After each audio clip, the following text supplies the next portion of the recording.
నేను మాట ఇస్తున్నాను మీకు, రాబోయే సీజన్లో ఏ మిల్లర్ కూడా తప్పు చేయకుండా, రైతుకి ఎక్కడ ఇబ్బంది కలగకుండా, ధాన్యం కొనుగోలు విషయంలో, ఈ ప్రొక్యూర్మెంట్ విషయంలో చాలా పారదర్శకంగా కొత్త టెక్నాలజీ వాడి ప్రతి ఒక్కరికి మేలు చేసే విధంగా మా పౌర సరఫరాల శాఖ నిలబడుతుందని ఈ సందర్భంగా తెలుపుతూ, ఈ 1000 కోట్ల రూపాయలు ఏ విధంగా మేము జిల్లాల వారీగా పంచామో మీకు వివరాలు ఇస్తాను.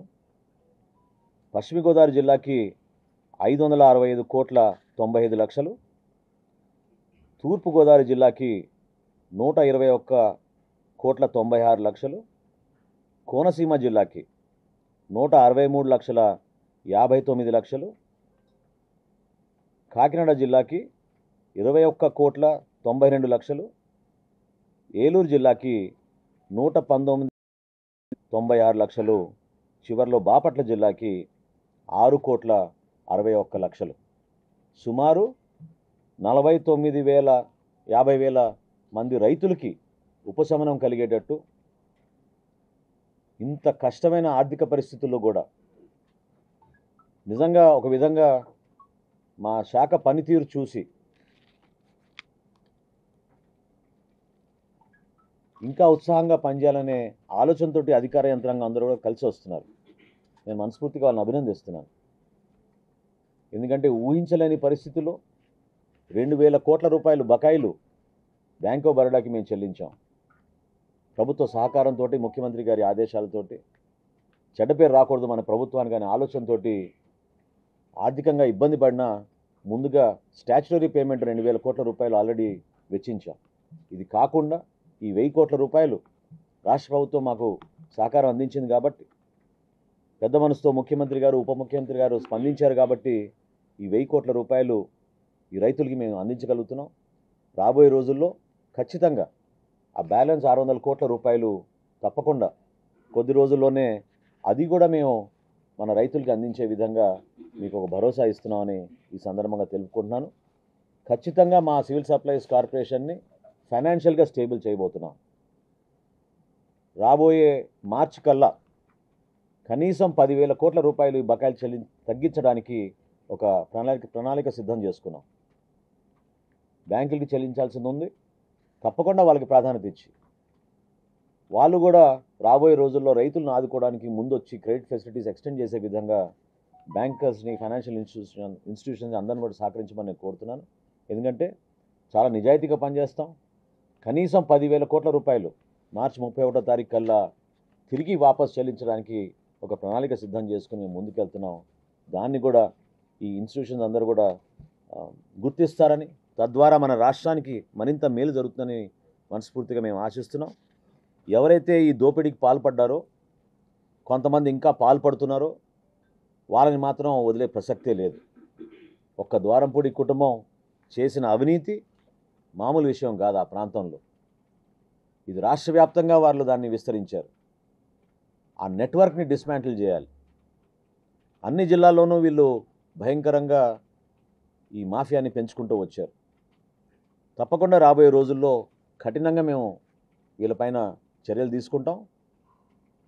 సమాచారం సేకరించుకుంటున్నాం, ఇంకా తనిఖీలు చేస్తాం. ఈ వ్యవస్థ మాత్రం ప్రక్షాళన జరిగే వరకు ఒక ప్రణాళిక సిద్ధం చేసుకుని రాష్ట్ర ప్రజలకి మేలు చేసే విధంగా మేము ముందుకెళ్తాం. Thank you.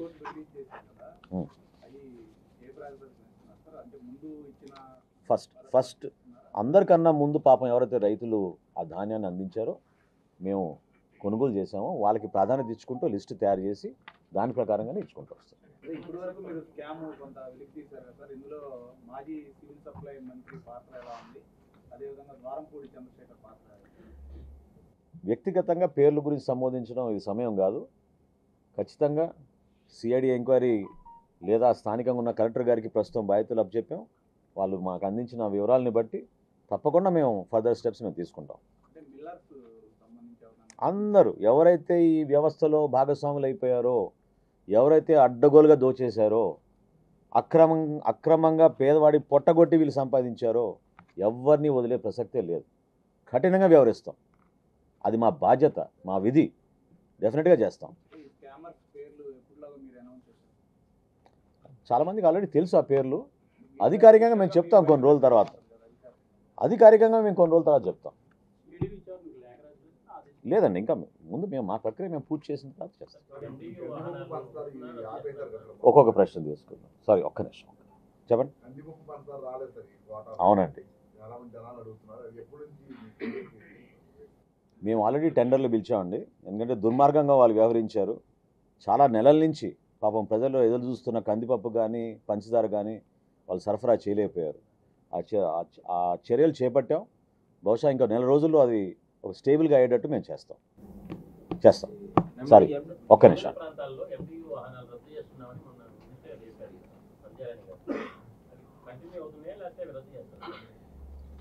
ఇదొక మంచి ప్రశ్న వాస్తవంగా, ఎందుకంటే ప్రజలకు ఇంకా తెలియదు. ఈ మాఫియాలో ప్రధాన భాగస్వాములు ఈ ఎండిఓ యూనిట్లు. ఆ విధంగా క్రియేట్ చేశారు గత ప్రభుత్వం. దాదాపు 1500 కోట్ల ఆర్థిక నష్టం కలిగే విధంగా మన కార్పొరేషన్కి 9260 మొబైల్ డిస్పెన్సింగ్ యూనిట్లు కొన్నారు వీళ్ళు. 9260 డిస్పెన్సింగ్ యూనిట్లు, మొబైల్ డిస్పెన్సింగ్ యూనిట్ కొని ప్రతి నెల మేము 27,000 రూపాయలు వెచ్చిస్తున్నాం దానికి ఒక్కొక్క యూనిట్. ఇంతకన్నా అన్యాయం ఏమి ఉండదు. ఉన్న వ్యవస్థని ఇంకా బలపరచాలి. కేంద్ర ప్రభుత్వం ఇచ్చిన నిధుల్ని మనం సక్రమంగా వాడుకోవాలి. అంతేగాని 2027 వరకు కాంట్రాక్ట్ సైన్ చేసి 1500 కోట్ల రూపాయలు ఆర్థికంగా నష్టం కలిగించే విధంగా కార్పొరేషన్ తీసుకున్న మూర్ఖమైన నిర్ణయం అది.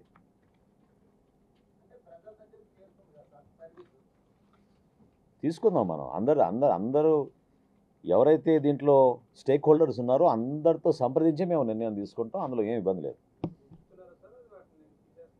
నేను సమాధానం ఆల్రెడీ చెప్పాను. We will consult all stakeholders and then come to a conclusion. Thank you.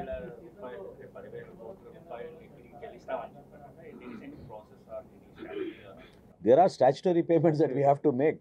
It's our responsibility. ఖచ్చితంగా మేము ఫైనాన్షియల్గా స్టేబుల్గా ఉండి ఒక మంచి మెసేజ్ తీసుకెళ్లే విధంగా ఒక బాధ్యతతోటి, of course with the support of the state government, తప్పకుండా ఈ బ్యాంకర్స్కి, ఫైనాన్షియల్ ఇన్స్టిట్యూషన్స్కి సివిల్ సప్లైస్ కార్పొరేషన్ ఆంధ్రప్రదేశ్లో అద్భుతంగా పనిచేస్తోంది. ఒక నమ్మకంతో వీళ్ళకి మనం క్రెడిట్ ఫెసిలిటీస్ అందించవచ్చు అనే విధంగా మార్చి కల్లా మేము తీసుకొస్తాం. అవునండి, 2,000 కోట్ల రూపాయలు బ్యాంక్ ఆఫ్ బరోడాకు ఆల్రెడీ చెల్లించాం. ఇంకో 1000 కోట్లు డైరెక్ట్గా ఈ రోజున మేము రైతులకు అందిస్తాం. Thank you. ఏమండి, ప్రస్తుతం జరుగుతుంది కదా, ప్రస్తుతం జరుగుతుంది. తప్పకుండా మీకు ఏమైనా అనుమానాలు ఉంటే మీకు క్షేత్రస్థాయిలో ఒకసారి పర్యటించి చూసుకోండి. చెప్తున్నదిగా we'll consult all stakeholders. విస్తృతంగా దీని గురించి చర్చించి ఒక నివేదిక మేము సిద్ధం చేసి మా క్యాబినెట్ ఒక నిర్ణయం తీసుకుంటాం. 50,000 రైతులకండి ఈ 1000 కోట్లు. 49,989 రైతులు, 49,989 మంది రైతులకి ఈ 1000 కోట్ల రూపాయలు ఆర్థికంగా మా బాధ్యతగా మేము వాళ్ళకి అప్పచెప్పాం. రాబోయే పంటకి ఎక్కడ కూడా ఇబ్బంది కలగకుండా తగిన చర్యలు తీసుకునే విధంగా మా వంతు మేము ప్రభుత్వం నుంచి ముఖ్యమంత్రి గారు సహకరించారు కాబట్టి సాధ్యమైంది.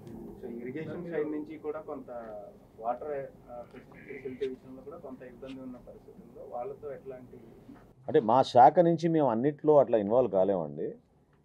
మొన్న తూర్పుగోదావరి జిల్లా పర్యటనలో భాగంగా కొంతమంది కౌలు రైతులు మాకు ఒక సమస్య తీసుకొచ్చారు. ఏంటంటే కల్లాల గురించి వాళ్ళు బాగా ఇబ్బంది పడుతున్నామని. సో స్థానికంగా కల్లాలు ఏర్పాటు చేయడానికి కలెక్టర్ గారిని పోరంబోకు భూములు, ఇతర భూములు ఐడెంటిఫై చేయమని చెప్పాం. మా శాఖ నుంచి వీలైతే మేము టార్పాలిన్స్ మేము సబ్సిడీ రూపంలో రైతులకు అందిద్దామని ఒక నిర్ణయం తీసుకున్నాం.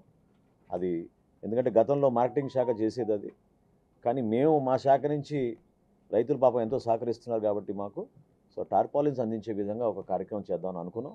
అది ఇంకొంచెం సమయం పడుతుంది. రవాణా చేసే బియ్యం చాలా మంది తినే పరిస్థితులు లేవనేది ఒకటి. ఈ అమ్మకానికి కూడా ప్రధాన కారణం తినకపోవడం వల్ల వాళ్ళకు కూడా డబ్బులు వస్తున్నాయని ప్రజలే, మనం అరటి దళారులు అనుకుంటున్నాం, ప్రజలే స్వచ్ఛందంగా అమ్మే పరిస్థితి కనిపిస్తుంది. గతంలో పవన్ కళ్యాణ్ గారు చెప్పారు, ఇది ఎంత మిస్యూజ్ అయ్యే బదులు డైరెక్ట్గా నగదు బ్యాంకు ద్వారా ఇస్తే బాగుంటుంది.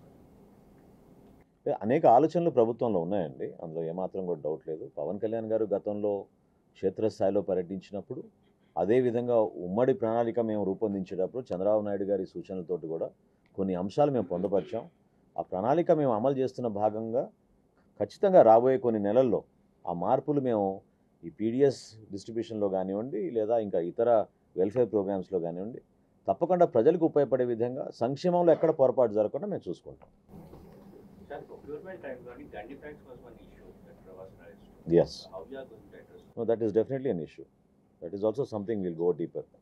తప్పకుండా తప్పకుండా. అందుకనే ఇప్పుడు ఈ పేమెంట్లో కొన్ని ఛార్జెస్ మేము ఆపామండి. అందులో గన్నీ బ్యాగ్స్ ఒకటి.